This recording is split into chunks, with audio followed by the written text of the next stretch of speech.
يا أيها المزمل قم الليل إلا قليلا نصفه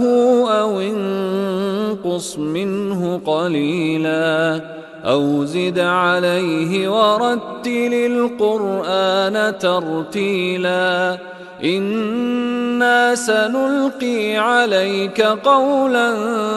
ثقيلا إن ناشئة الليل هي أشد وطئا وأقوم قيلا إن لك في النهار سبحا طويلا واذكر اسم ربك وتبتل إليه تبتيلا رب المشرق والمغرب لا إله إلا هو فاتخذه وكيلا واصبر على ما يقولون واهجرهم هجرا جميلا وذرني والمكذبين أولي النعمة ومهلهم قليلا إن لدينا أنكالا وجحيما وطعاما ذا غصة وعذابا أليما يوم ترجف الأرض والجبال وكانت الجبال كثيبا مهيلا إنا أرسلنا إليكم رسولا شاهدا عليكم كما أرسلنا إلى فرعون رسولا فعصى فرعون الرسول فأخذناه أخذا وبيلا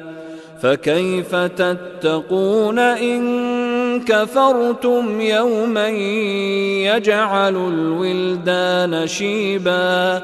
السماء منفطر به كان وعده مفعولا إن هذه تذكرة فمن شاء اتخذ إلى ربه سبيلا إن ربك يعلم أنك تقوم أدنى من ثلثي الليل ونصفه وثلثه وطائفة من الذين معك والله يقدر الليل والنهار علم أن لن تحصوه فتاب عليكم فاقرؤوا ما تيسر من القرآن علم أن سيكون منكم